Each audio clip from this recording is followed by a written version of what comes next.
Welcome to Bring It Home. I'm your host, Craig Fuller, here with JP Hampstead as we talk about American reindustrialization and the second American century. Here we celebrate all of the great innovations, investments, ideas, and entrepreneurs that are doing fantastic things to secure America's future and ensure that American leadership continues to expand capitalism and industrial leadership around the world.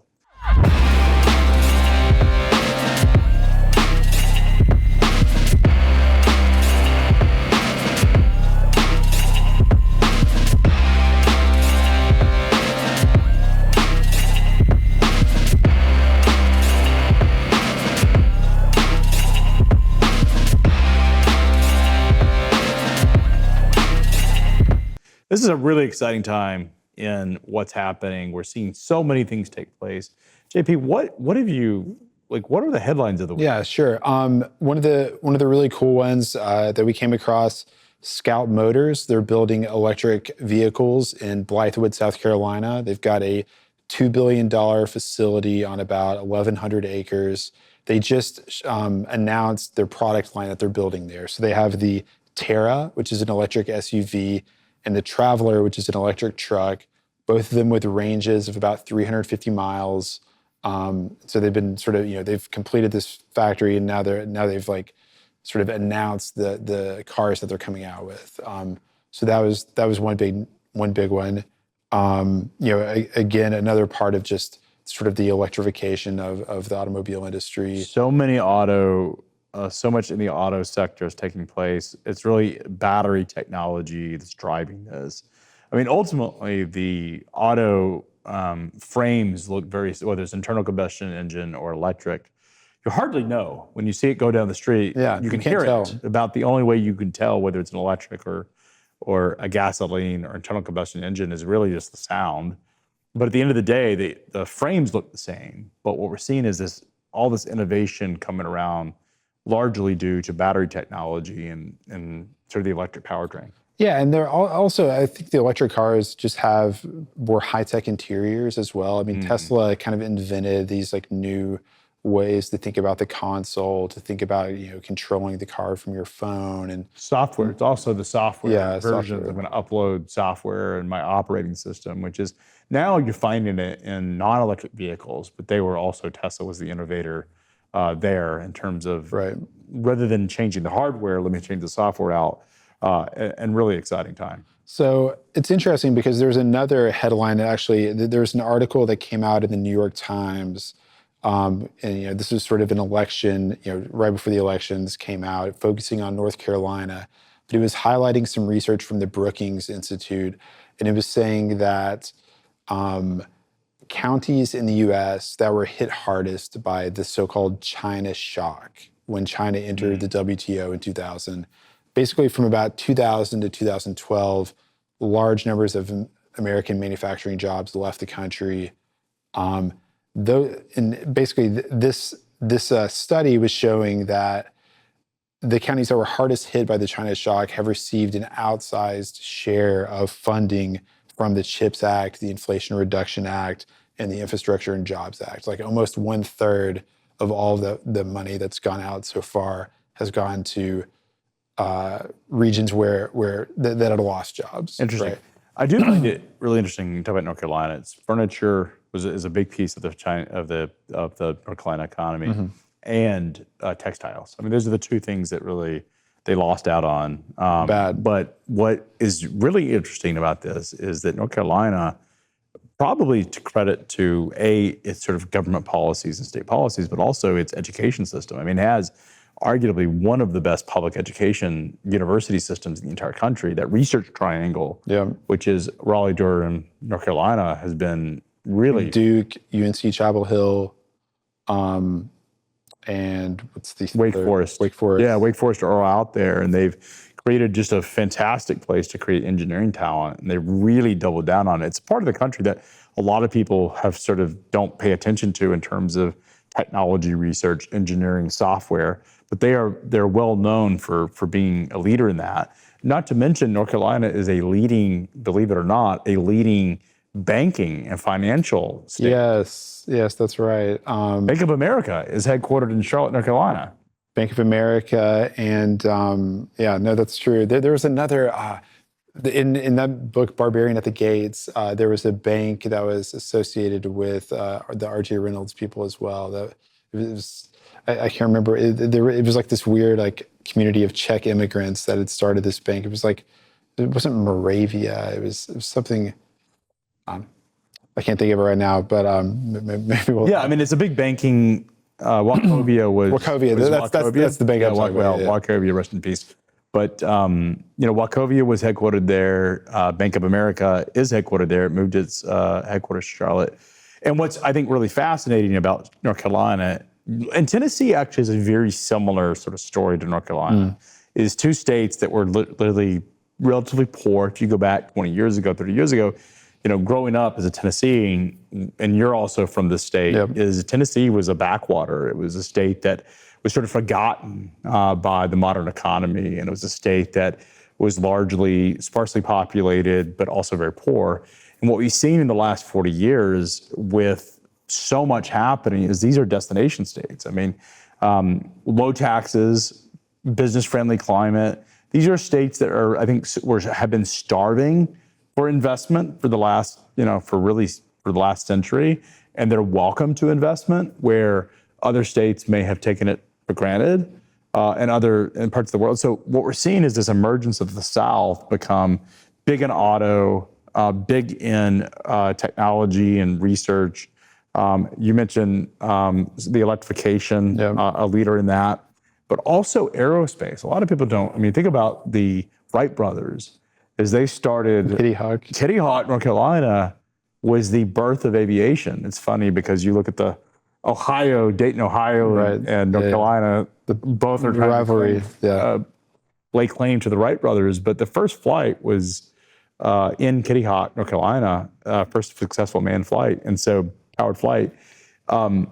That legacy of aviation is really built into North Carolina's history. And we're going to have the opportunity to talk to Blake Scholl. He's the founder and CEO of a company that's, believe it or not, bringing supersonic commercial aviation, which is just I cannot wait to have this conversation. Building supersonic jetliners in Greensboro, North Carolina. It's insane, right? Yeah, it's and so doing it with private investment versus government investment, and really bringing supersonic travel to commercial aviation, something that hasn't been done since the Concorde. Yeah, and think about the Concorde was built in the 1960s. And that was such a very niche thing where what Boom Supersonic wants to do is bring this to the masses.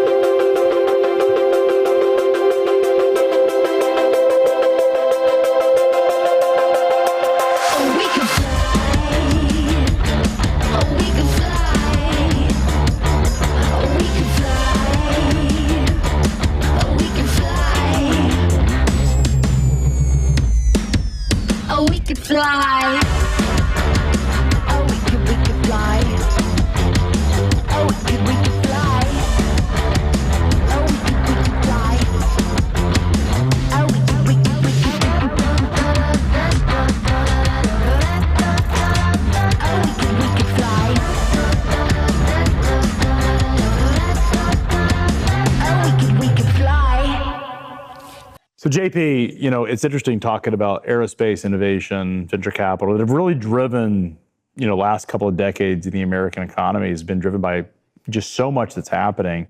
One of the interesting things about the aerospace industry is just the transition from largely a government-funded, driven by really the Cold War funding, military funding, to really the private sector picking up. And this is something we've seen in the last 10 years. I mean, you can look at SpaceX as sort of the poster child of really changing the entire space race and really driving space innovation and thinking about space commercialization. But there's also been some fantastic companies in the private sector in the aviation industry that have popped up. So our next guest is actually the founder and CEO of Boom Supersonic. Blake Scholl is joining us from North Carolina. Blake, how are you today? I'm doing great. I'm actually joining from Colorado this morning. This is Boom headquarters here in just south of Denver. So this is what is behind you, by the way. What is that behind us that we're seeing? Yeah, so this is our passenger experience lab. One of the things that makes Boom different from kind of the big traditional commercial airframers is that we design our own passenger experience, and so what you're seeing behind me is a full-scale mock-up of the entire Overture supersonic airliner cabin. And it's a very unusual cabin because for aerodynamic reasons, the airplane's actually bigger in the front and smaller in the back. And that makes it a very interesting canvas to paint a passenger experience on. So we believe that a lot of the magic happens when you combine the digital and the physical. And so we do a lot of digital design, but then we go build full-scale mock-ups, and we sit in them, we live in them, we bring passengers in them, we bring pilots in them, we bring crews in them, and we keep iterating and refining. So if you step inside what's behind me, you'd see what it's like on the inside of an Overture. Blake, let's back up just for 1 second. Boom Supersonic is committed to building the first commercial supersonic plane since the Concorde. Can you tell, and you're breaking ground in North Carolina on your factory, can you tell us a little bit about how this dream was born and how you got into aerospace innovation? Yeah. Well, I had a first career in tech. I went to school for computer science, and I went to Amazon when my family thought it was a bookstore. I couldn't understand why I wanted to work at a bookstore. But I was kind of lucky to grow up in a world where in tech, everything was getting faster and better. But I loved airplanes since I was a kid, and I started taking flying lessons when I was in college. And in my mid-20s, I set a lifetime goal of flying supersonic, and I put a Google alert on supersonic jet. And I was just waiting to be the first one to find out when I could buy a ticket. But there was just no credible plan to pick up where Concorde had left off. And I felt like we were sort of watching the slow motion death of innovation in aviation. Of course, we'd made huge progress, kind of in the first 65 years of flight, going from the Wright brothers to the moon landing. And in the last 65 years, we've done nothing. We built Concorde, but we never took it mainstream. It didn't change how but a tiny number of people actually experienced the planet. And then we shut it down and we went backwards. And so a little over 10 years ago, I had sold my first startup to Groupon, and I was starting to think about what I wanted to do next. And after working on internet coupons, I wanted to work on something that I loved that would really matter to the world. And so I thought, okay, well, I got to look at this supersonic flight thing, and I want to understand for myself why no one's doing it. And I thought I would get 2 weeks into the research and conclude it was a bad idea or impractical in some ways. But instead, what I found was this was a domain that had just gotten no attention from entrepreneurs in a very long time, and that all of the conventional wisdom of why you couldn't do a supersonic airliner was just wrong. And in fact, that all the technology was there, all the regulations were there. It just needed somebody to put together a team and go do it. It's amazing. The Concorde was with the 1960s, 1968, I think is when it rolled off the assembly line, Blake. And it's almost as if aviation got stifled from there. I mean, talk about the Apollo landings on the moon. There hasn't been a ton of innovation. There was this period of time where we just didn't do much. What did you just sort of conclude that inspired you to go start it, that why aviation and aerospace has stalled out for the last 60, 70 years?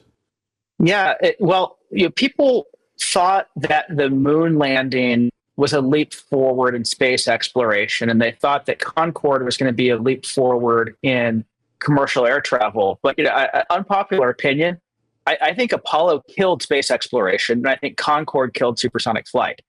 Both of those were obviously marvelous technical accomplishments, but they were both done as Cold War era glory projects, where the goal was to demonstrate that the West could do things that the Soviets couldn't do. And they consumed enormous amounts of capital, and they were both done in ways that had no economic viability. I mean, the moon landing, no one even pretended that there was a commercial story there. And Concorde, there was at least the pretense of a business case, but it really didn't add up.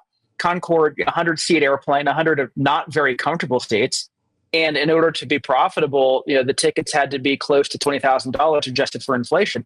And you just can't fill 100 not comfortable seats at $20,000 a ticket. not on very many routes. So it was economically stillborn. It never made any sense economically because of the choice of how to do that airplane. And yet, the lesson the industry learned was that supersonic flight doesn't make any economic sense. And there was all this political fallout, like it led to the ban on supersonic flight over land, and that had a huge negative impact on innovation. And around the same time, what we had is all the founders actually retired from commercial aviation. In fact, the introduction of the first jetliner, the de Havilland Comet, coincides with the retirement of the last founder from commercial aviation, and that was de Havilland himself. De Havilland and Donald Douglas, like they all retired in the 1960s.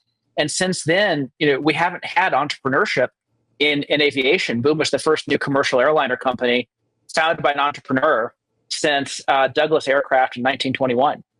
It's amazing to me that the Apollo landing on the moon was closer to the Wright brothers than we are today. Just put that in perspective. We to your point, Blake, we got all this innovation up to the space, all of this innovation with the Concorde, and we have stalled out. And I remember Blake and I have a lot in common in the sense that I was an aviation nut as a kid, and it was all the cool stuff that was out there. The military jets, there was still innovation in military, but there hasn't been a lot of innovation in commercial aerospace. And you talked about founders driving a lot of that, Blake. What is the other reasons, whether it's economically or other reasons, that we haven't seen a lot of innovation moved in aviation? Yeah, I mean, I think the pivot from a entrepreneur-driven, commercially driven innovation model to a national prestige-driven innovation model was one of the worst things that could have happened. And that's one. And then the other one, I think, really is about entrepreneurship and what founders do that others don't do. And if we watch kind of what's happened with Boeing as an example, I mean, it's just really sad. But that company went through a period where it was founder-led, and then it was led by people who were close to the founder and had learned from them. And then it got to a point where kind of the bean counters took over, and they stopped. Not only did they stop innovating, they stopped building new products, period. I mean, this year marks the 20th anniversary of the last time that Boeing launched a new product. And since then, they've only done iterations. And I think we all read the same headlines. Even the iterations of existing products haven't gone well. I mean, we've just watched the collapse of competence in commercial aviation, and it's it's scary as a passenger. It's scary as an American. Right now, estimates vary, but China's roughly 10 years behind Boeing, and if it keeps going that way, it means in 10 years they're caught up, and in 11 years they're ahead. And then we'll find that commercial aircraft manufacturing is going to go to Asia, just like semiconductors and electronics did. And once that happens, it's really, really hard to get it back. So we have to, I think as Americans, we have to do something about that. Yeah, we have like 10 versions of the 737. I mean, it went from the 737 to I think the MAX has been the most storied 737. The 787 was the last new commercial airliner that Boeing released, and it was plagued by cost overruns, and and then you have still hasn't. I think it's still in the red, actually. You have the aerospace products, the A380, which was a sort of a view. I mean, Blake, the A380 strikes me as sort of the last great sort of push in the envelope in big commercial aviation that we've had. It was not viable by the time it actually was introduced. With the Airbus double-decker. Yeah, that's the double-decker. That was the A380 produced by Airbus. But it was an old relic of an old hub and spoke network where you have these sort of major hubs. A lot of airports can't even service the A380 because it requires just the terminal. 10-mile long. Well, it's not even the runway size. It's just the terminals themselves can't accommodate it because it's so big. Yeah. So, Blake, but you guys are specifically focused on supersonic travel, which I think, both as a fan of innovation, as a pilot, that's the sexiest and most interesting part of it. What makes you think that you can make this financially viable? Well, first off, I think it's inevitable. Like 50 years from now, it's not going to be that we're still flying Mach 0.8. I certainly hope not. At some point, the world's going to make the transition to supersonic. And the question really is, what does that look like? How does it happen? And what do we need to make it viable? And the exciting thing is that actually all the technology, regulations, and market already exist for this to work. When we say we're building a supersonic airliner, people often assume that we must be building out of unobtainium and everything is new, but actually nothing's new. We took 20-year-old 787 technology, shrank it down, made it long and skinny, and we put twice as many engines so we can go twice as fast. And if you constrain to existing technology, proven supply chain, and existing regulations, there's the ability to reduce the cost of supersonic flight by about 3/4 from what was charged on Concorde. And that means that you could fly twice as fast for about what you'd pay in business on a subsonic airliner today. And if you just run the math on that, that's tens of millions of passengers every year that are already spending the kind of money they would need to spend to fly supersonic. And not just in a couple of headline routes, but on about 700 routes all over the world. So not just New York, London, but Miami to Madrid and Seattle to Tokyo and LA to Sydney. There are all kinds of routes that'll benefit from supersonic flight. And at fares, passengers are basically already paying. So the technology is there, the market is there, the regulations are there. We just need to go execute. Now that brings us to the Overture itself, doesn't it? The plane itself. We have a model of it here. Yeah, it's right here. We've got some B-roll that we've been showing, but this is some model. I had the chance to fly your simulator. It was at the Up Summit. I was told that I had one of the best scores on the simulator. So Blake, tell us a little bit about the actual Overture itself. Yeah. So, but first off, Craig, that's not quite true. You didn't have one of the best scores. You had the best score. We built the flight deck for the Overture, and it's kind of like going from a BlackBerry to an iPhone. Like we got rid of all the hundreds of knobs and switches and dials, went to 4 big touch screens and just a little bit of tactical controls that are tactile controls rather than like a throttle, stick, the kinds of things that pilots really need to touch and feel. But mostly it's just big, beautiful screens. And kind of for fun, we have the simulator scores every landing. And it's how well you maintain the glide path, and it's how gentle is the touchdown. And Craig had by a good margin actually the most gentle touchdown ever recorded in that simulator for any pilot. So that was quite an awesome landing. Well, I appreciate it. If things don't work out, I might be hitting you up for a job as one of your test pilots. So it was, by the way, it was awesome. It was an awesome experience to be able to fly, and you feel like you took off, you flew around. Well, no, you're set up for landing, but you feel like you're seeing in this simulator. It creates an immersive experience where you feel like you're seeing the future right in front of you. And I think to what Blake has talked about is the need to go faster. And I think one of the things that's been flawed, a lot of the innovation in commercial aviation, like the safety record has been pretty remarkable, but a lot of it's been around fuel economy. That's where a lot of the new airframes have come out to reduce the cost of operating the airplane. Yeah, or getting more people into the airplane has been where a lot of the innovation. But what passengers ultimately want is convenience, speed, and lower cost. And I think that's what, like you talked about, really focusing in on that. The plan is really, in terms of the Overture, is to create, what's that experience going to be like for consumers? Yeah. So I think a lot of people might not realize, by the way, we already have a flying subscale prototype for Overture. It's called the XB1. And that is, it's about the size of a large fighter jet, but it's got all the airliner technology on it, from carbon fiber composites to a computer vision system to allow the pilot to see the runway without needing that droop nose that Concorde was so famous for. And that airplane is it's going to break the sound barrier here in a matter of weeks. So that'll be a real exciting moment. It'll kind of just show to the world that Boom has the capability, the technology, and the know-how to go off and build a supersonic jet that is safe enough to put people on it. And then we'll scale it up, turn that into Overture. But the idea of Overture is this is a premium, kind of an all-premium supersonic experience. And it's going to be far more comfortable than Concorde was. Concorde had seats that you might mistake for being out of the back of a Ryanair 737.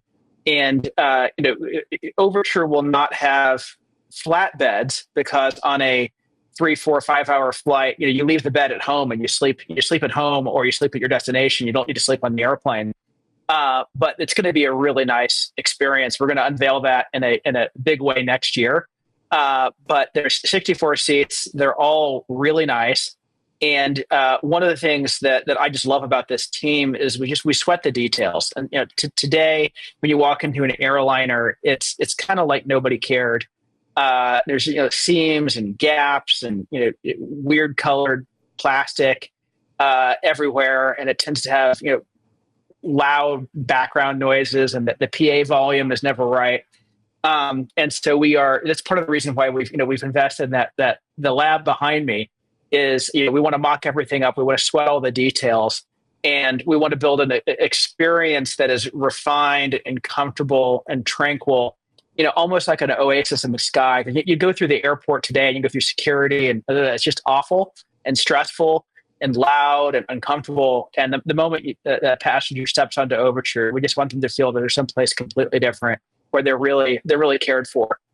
You guys have funded this through venture capital. I think that's one of the remarkable stories. I mean, so much of innovation we talked about earlier has been funded by government assistance or the military. This is all, the predominance of your capital is actually coming from private venture capital. And it reminds me in many ways like the SpaceX stories. You have Elon Musk as an innovator, has used a lot of private capital to build to build rockets.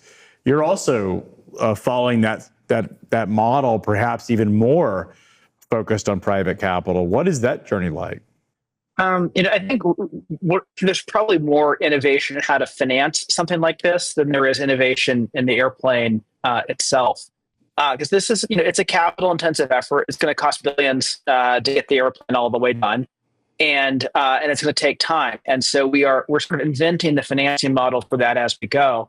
And we've been, fortunate to have just some of the best investors on the planet back the company. Y Combinator, Bessemer, also some incredible, famous venture capitalists that are investing their own money, like Michael Moritz and Reid Hoffman and Sam Altman and Paul Graham. That's just a handful of the folks that have backed the company.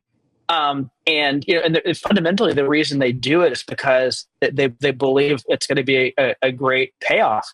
We're aiming here to build America's next great airplane manufacturer, and ultimately to transition the majority, if not all, of subsonic flying into supersonic. And so there's an opportunity here to not just do something that's important to America or important to the world, but also to build something of scale and significance that is a win for passengers, a win for airlines, and a win for all the investors that backed it. And Blake, you guys already have pre-orders from some of the major domestic airlines. Can you talk a little bit about what you know about what they see in the Overture, cost to operate, maybe like lanes, or where they see demand for this kind of experience? Mm-hmm. Yeah, so we have orders or pre-orders for the first 5.5 years of production, and including orders with deposits from United Airlines, American Airlines. We've got a pre-order from Japan Airlines, and one of the things that surprised me was the airlines got on board faster and in a bigger way than I would have anticipated. United put down a deposit for their Overtures before we'd even flown the XB1 prototype. And the reason is, on one hand, it's because actually United has benefited enormously from a visionary leader in Scott Kirby. But the other piece of it is, this is an industry where there is just such little differentiation. Everyone's flying the same airplanes, with basically the same interior, between the same airports. And it's like, fly my business class. I got a better wine list. Or I got my dessert's better than your dessert, and but the thing that airlines are for is getting people from where they are to where they want to be with the least time. And the airplane is all about taking trips that otherwise you wouldn't take. And if you go back and look at the dawn of the jet age, that's absolutely the story of the first jets. The jets kind of doubled the speed of the propeller aircraft that came before them. But the number of hours we flew kind of as humanity didn't go down, it went up tremendously. Trips to Hawaii went up sixfold in the first 10 years of the jet age. And it's because more and more people could afford the time to go places when the flights were faster. And but aviation has not had something that actually stimulated demand in a very long time. And I think what we'll find is when Supersonic comes to market, that most of the trips that are taken Supersonic are not speed ups or trips that would have been taken subsonic. They're trips that wouldn't have been taken at all. There'll be places we'll go, things we'll do in person instead of on Zoom. We'll put vacation spots will be in different places. Like I said, Hawaii wasn't a tourist destination before the jet. What happens when Sydney is as easy to get to as Honolulu is today? Where do we vacation? Where do you build hotels and resorts and tourist attractions and golf courses? How do businesses work together in different ways? In fact, like who can you even fall in love with? So what is a world in which relationships are no longer long distance because you can get together in person easily and quickly? That's the future here, and that's a capability that I think visionary airlines see as very important to their business. And also there's a huge first mover advantage because people are going to switch airlines to get supersonic. And so when you can get from New York to London in 3.5 hours on United, but it takes twice that on airline X, it's a very good day for United and a very bad day for those competitors. And what's the range? What's the expected range of the aircraft? Yeah, we're going to be just over 4,000 miles nonstop range, nautical miles. So what that means is about the longest we can do without refueling is Tokyo to Seattle in about 4.5 hours. And the sweet spot for this airplane is transatlantic, North Pacific. There's some shuttle routes in Asia that'll be great, like going from Tokyo to Hong Kong in half the time. And then, we were having some conversations, in Australia, New Zealand about, does it make sense to do a refuel in order to speed up a longer route? You could actually do Sydney to LA in 8.5 hours, including stopping in Tahiti for the gas. And, no one likes to stop, but also nobody likes a 15-hour flight. So I think we'll find that the airplane will get deployed on some of those routes with the refuel as well. And then over time, there'll be a second generation airplane and a third generation airplane, and they'll be able to fly supersonic over land, and we'll be able to put more range on. Overture 1 is incredibly pragmatic, and we're being careful not to put too much on that airplane, so we can get it out to market faster and more easily, and then leave ourselves lots of room to continue to iterate and innovate with future models. It's amazing what Iceland has been able to do with becoming a stopover destination. I mean, they built their entire tourism. Like their entire tourist economy is based on being this on the way to island. Europe. We're an airport in the middle of the ocean, and that has driven so much. And they've owned it by creating these incentives for tourists to stay. And I think to Blake's point, I could imagine, Blake, that if I'm flying to Asia, that I would stop somewhere in between, have the chance to sort of check it out, and then continue if I wanted, or to your point, fuel it. I don't think we'll see area refueling at anytime soon. That seems like a different problem to solve. And besides, sitting on a plane, every time I say supersonic midair refueling drone to my team, the eyeballs kind of roll back. So I agree with you. That would be cool, but it would not fit our pragmatism. Yeah, but it is interesting because I've done a lot of the Asia travel, and I think Blake made this point is you travel, whether it's to Australia or Asia, you're like, man, I've got to go for 10 days just to make it worth the travel. Yeah. That if you could go for 3 to 4 days, I don't. Right, if you could get there in 5 hours or 4.5 hours, it's totally different. Flying from Tennessee to London's a 10-hour trip because of you have to fly through Atlanta. Flying from Newark we did the Newark to London trip. It's 5.5 hours. It's not that bad. It changes what you're willing to do when you can do it so quickly. And I think that's a pretty remarkable thing.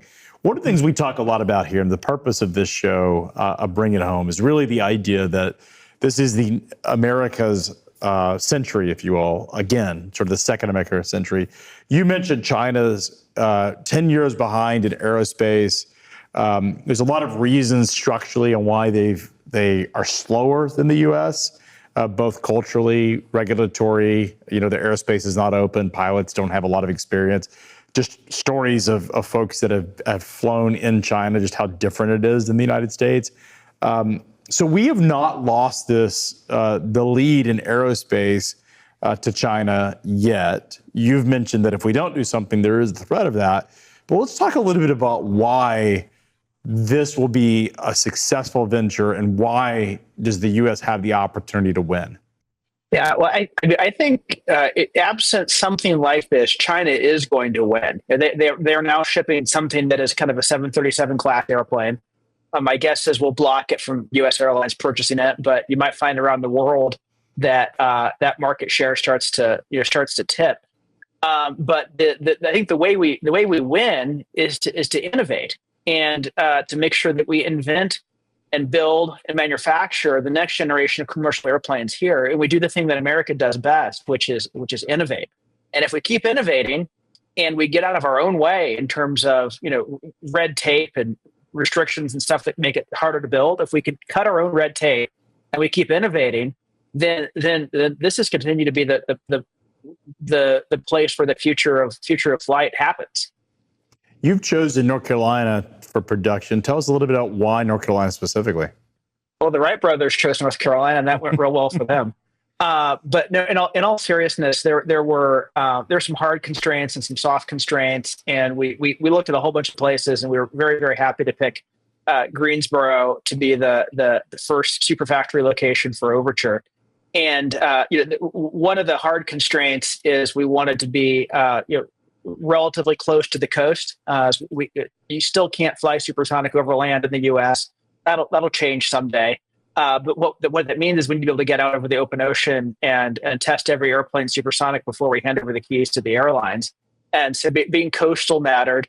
Having a great talent base mattered. And there are some great technical colleges, great universities in North Carolina. So there's a good stream of talent there. We're going to be right across the runway from where Honda Jet makes their composite business aircraft. So there's lots of talent, like literally right there in the field at Piedmont Triad. And then there's sort of a soft factor, which is aviation just runs deep in North Carolina. And there is, I think it goes back to just the pride around first flight. It's on the license tags. And just one of the things that makes Boom work is people that are very passionate about inventing and building airplanes, and that culturally runs deep in North Carolina. And I think that's going to be a big part of our success story there. When the super factory is complete and up and running at full production, what is it going to look like? How big will it be? How many people will be working there? And how many Overtures do you think it will be producing?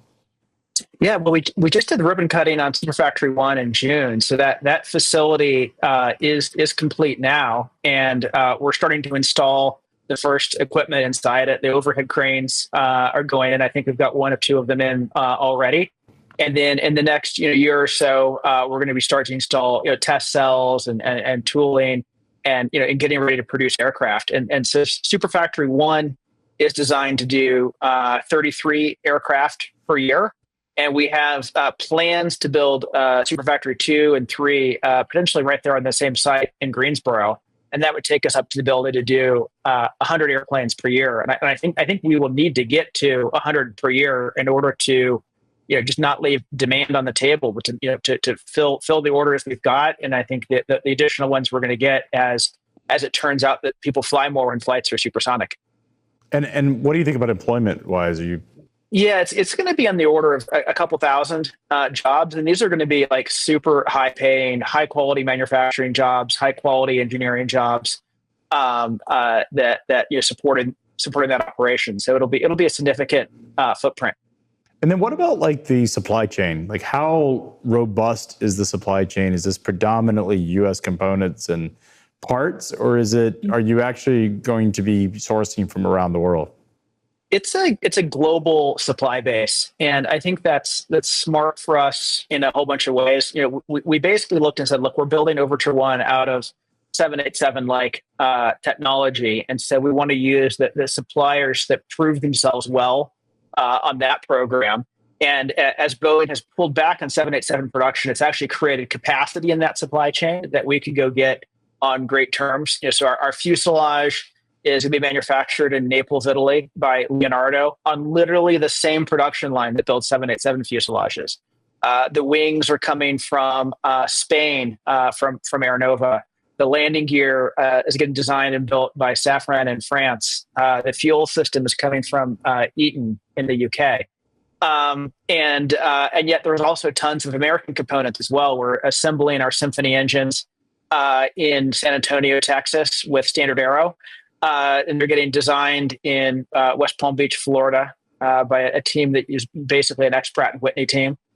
So there's all kinds of components coming from all over the world for this airplane. And I find that fitting because supersonic flight is all about bringing the world closer together. And America's in the lead, but lots of other companies, lots of other countries and great companies around the world are helping as well. And I think that will make it less of an international competition the way Concorde was. And the political fallout from international competition from Concorde is one of the biggest reasons that we don't have supersonic flight yet. And so making Overture more of a global effort, I think, is going to increase our ability to make this successful. Is that largely, when you talk about competition, was that largely Boeing versus Airbus or British Aerospace and the sort of predecessor of Airbus? Was that sort of global conflict between those firms, or was it something broader than that? It was, so all of the 1960s supersonic projects were all government-led. So it was competition between nations. And Concorde was a joint venture between the French and British governments. It was established by treaty in 1962. It's remarkable that ever worked, because usually when the French and British get together, it's a war, not an airplane. But they did manage to produce an airplane, not the right airplane, but they produced a very technically impressive airplane. The Soviets were building, what people now call Concordski, the Tu-144. It actually beat Concorde into the air, but was not as successful even as Concorde was. And then there was an American project that JFK championed that was managed by the FAA to create what was called the SST, the supersonic transport. And Concorde was Mach 2, 100 seats. The SST was going to be Mach 3 and 300 seats. And so this thing made even less sense economically, because there's just no way that you'd be able to find 300 people at a time who'd be able to afford to fly on it. And so around 1970, Congress pulled the plug on the SST. Concorde was still coming. Concordski was still coming. And that led to what was ostensibly about noise and environment, but I think was actually about protecting Boeing from European competition. There was just an effort to block Concorde. And that led to the ban on supersonic flight over land. And that is really the number one thing that prevented supersonic flight from really developing. Because the first supersonic passenger aircraft should not have been a 100, 200, 300 seat airliner. It should have been a 5 or 10 seat supersonic private jet that's much smaller, but only need to fly coast to coast, and is much, much easier to make quiet from a sonic boom perspective. But if you can't fly supersonic over land, effectively that sort of minimum viable supersonic passenger jet is illegal. And so, there's a whole what would have been development arc that would start with a supersonic private jet and ultimately result in a supersonic airliner that could just never get started because we banned it by accident, trying to protect Boeing from Concorde. Mm-hmm. Yeah, Blake, the Russians developed some supersonic technology that actually didn't make it past an air show. And one of the sort of legendary of Russian airplane innovation. Concorde had its own challenges and legacy of safety issues that we found out really at the end of its life, not only viability, but just the safety element. How are you guys thinking about safety and addressing some of the challenges that have existed as you really push the limits of physics? Yeah, so the Concorde had one fatal accident in 27 years of flying. And for a 1960s airplane design, that's actually a good safety record. But by today's standards, the design would not be considered safe, and that would not be considered a good safety record. And so the bar has come way up. The industry has learned a lot about what it takes to design and build safe airplanes.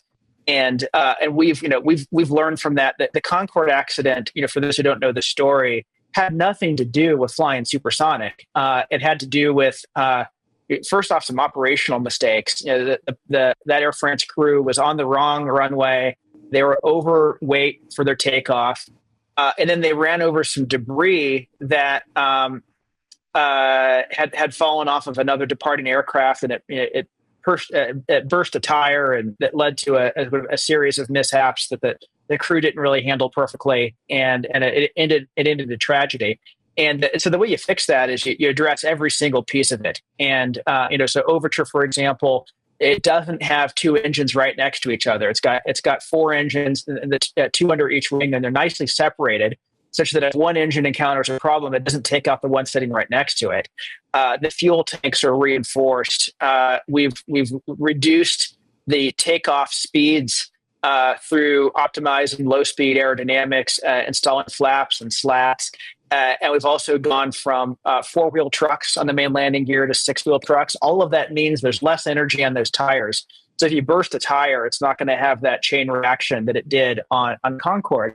And there's also all kinds of opportunity here to just add safety and software. So if the pilots are on the wrong runway for the current weather, they're going to get an alert right there on the flight deck. If they are over their takeoff weight, they're going to get an alert right there. They're not going to be able to do that by accident. And there are a zillion other things in the airplane, where the safety technology and safety understanding has just come very, very far from the 1960s. But there has never, never not in the Soviet airplane or not in Concorde was there ever an accident or a mishap that had anything to do with supersonic flight. It was all actually the subsonic stuff where they had issues. And it's mostly, the whole airplane is fly-by-wire, which is a technology that didn't exist when the Concorde came out. Concorde actually had the first fly-by-wire. It was an analog fly-by-wire, though, not a digital fly-by-wire. It was a very, very early system. And, Overture will be, one of the most advanced fly-by-wires. It'll be triplex, redundant, taking everything we've learned, from Airbus, which introduced fly-by-wire on the A320, as well as it's on all the newer Boeing aircraft as well. And one of the things is we actually get a chance to move the cockpit forward. Like you experience that in the simulator. But today, you can go online and you can see the wars between the Boeing pilots and the Airbus pilots about who makes a better cockpit. And Boeing's got these yokes, and you can feel if the other pilot is on the yoke, because the yokes are physically coupled and move together. And also there's less automation. And pilots in charge of the airplane, but airplane doesn't have as much automated protection. If you go look at the Airbus cockpit, they've got these side sticks, and there's a lot more kind of automated protection in the Airbus cockpit. But by the way, if you and I are flying an Airbus together and we're on the stick at the same time, the sticks are just pure soft sticks like you'd find on your Xbox at home. And so you and I could be doing different things on the sticks, and we'd never know it physically. And so our philosophy on Overture for the cockpit has been that you don't have to choose between pilot really having connection to the co-pilot and to the airplane versus automation. So for example, if you and I are flying an Overture and I pull back on the stick, your stick is going to move too. And so if we're on the controls at the same time, we don't need some alert to go off to tell us that. We're going to feel it physically. And moreover, the pilot can do anything they want to do with the airplane, but the software is there to kind of have their back. So if we're pulling back and the nose is coming up and we hit kind of an appropriate angle of attack limit, we'll feel a soft stop on that stick. But if the pilot says, wait, I actually know what I'm doing. I really want more angle of attack here. They can just pull harder, go through that stop, and do exactly what they want to do with the airplane. So that connection between pilot and co-pilot is there in a very tangible, tactile way. Yet there's also automation. And by the way, when you flip the autopilot on, the autopilot acts like a third pilot in the cockpit. So the sticks move when the autopilot's flying. So if you're taking over as a human pilot from an autopilot, you don't have this what was the airplane doing? And am I going to do something abrupt in that transition? No, because as you put your hand on the stick, you physically feel exactly where the autopilot left off. Yeah, it's like the auto throttle. We have a Vision Jet, and you can feel the auto throttle move up and down on the trim setting. Mm-hmm. Blake, before we go, let's talk a little bit about timeline. You've got an ambitious timeline to get this into testing and production. Would love for you to sort of talk about what the expectations are from here. Yeah, so where we are today is we've built and flown the XB1, which is really it's got all the technology on it for Overture, but it's smaller and subscale. And that airplane's going to break the sound barrier here in the next few weeks, in fact. So that's going to be a huge moment for us. We've opened that factory in Greensboro. We're going to build Overture. We've selected all of the major suppliers that are doing everything from the fuselage and the wings to the landing gear and the fuel system. So what's really left is to take everything we've learned on XB1, break the engineer's pencils on the Overture design, and take it into production. And if we benchmark ourselves off of where Boeing was on the 777 program in the 1990s, which I think was really the last well done airliner development program, from where we are today to carrying passengers, that was 5 years in the 777. And so we're benchmarking ourselves off that. So our goal is to be ready for passengers in 5 years. Now, there's no guarantee, obviously, that we'll hit that timeline or that we'll even succeed at all. There's still a lot we have to do, and we're doing it for the first time as a new company. And so I'm sure we'll make some mistakes and learn some things along the way. But this is not way out. It's 5 years or so, you should be able to buy a ticket and again, for a similar price to what you'd pay in business class, fly almost twice the speed of sound. I can't wait. We're going to do this show in the air sometime. When you guys are ready to actually launch those first flights, JP and I are going to do a bring it home Supersonic. So we can't wait. Fastest podcast in the world. Fastest podcast in the world. Cannot wait. Blake, really exciting story. Just can't wait to see what you guys are up to in terms of what's next. Congratulations, both as a aviation enthusiast, someone who loves the story of innovation as a fellow founder, and as your number one test pilot, I should say. I'm really excited about the future for Boom and what you're going to do, and congratulations. Craig, appreciate you. JP, appreciate you. Great conversation, and it's good to have you on board metaphorically, and I'm looking forward to having you on board literally. Appreciate it. Thanks, Blake. Really, just a fascinating, so much to be excited about here. I mean, just bringing back the romance. It's really inspiring in aviation, and just bringing the world together. I mean, the jet, between pressurized cabins and jet aviation, has democratized travel that, our grandparents could have never imagined. No. Our great-grandparents could have never imagined. Just a whole world that's been opened up because of the jet. This promises to do that even a greater degree.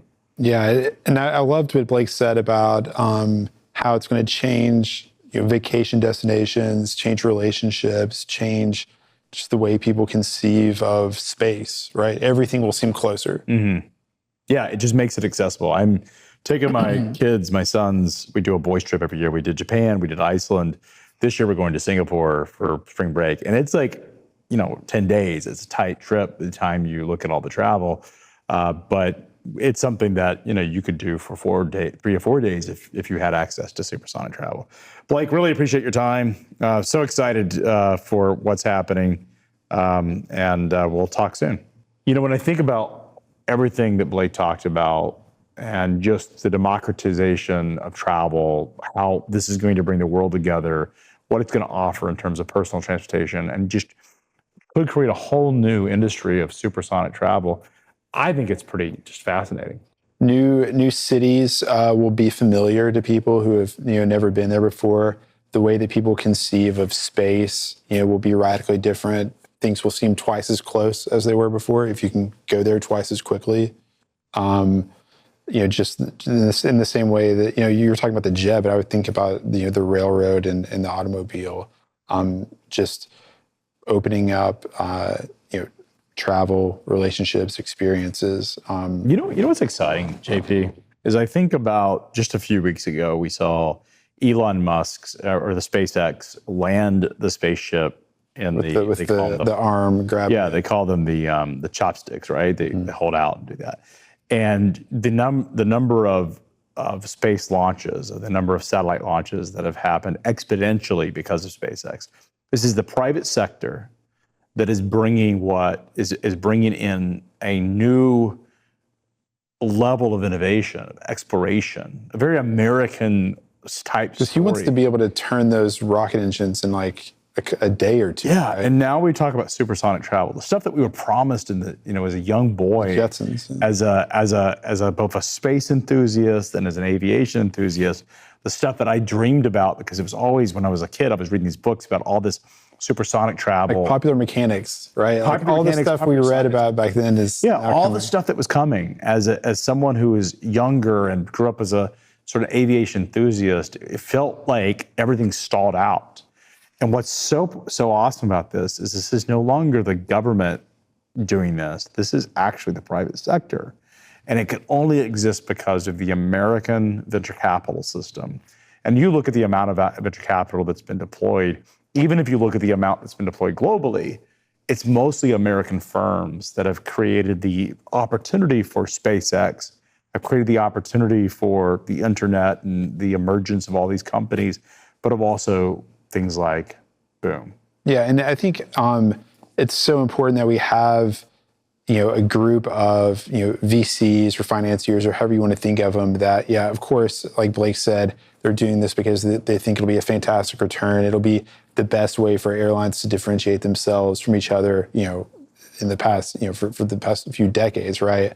But there's something about how inspiring it is and how they think that, it is important to go faster. It's important to take this technology to the next step. It's important to, keep trying to physically change the world. And I also think it's interesting because his point about innovation is not just about the airplane. He's taking stuff that's already been proven, technology that's already there. There's really, in his sort of conversation, it's nothing new in terms of putting this together, certainly bringing new ideas, but none of it's new. His idea was, hey, we're innovating around finance. We're financing, that's the innovation. Yeah.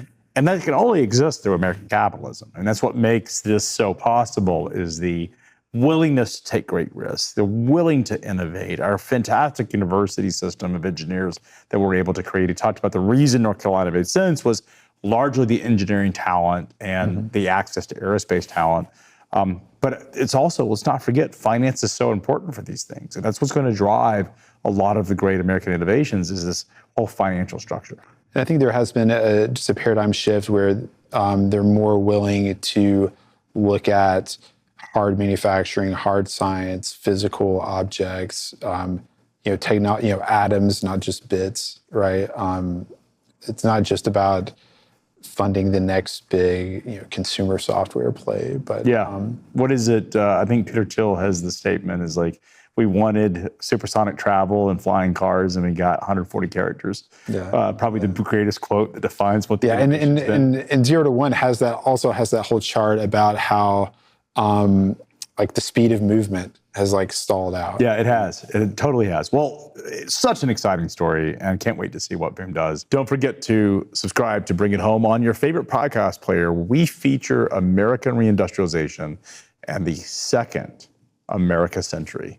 Bring It Home brings in all the topics that you care about when it comes to the industrial economy, American innovation, American finance. It's really driving the success and future of American innovation and economic leadership.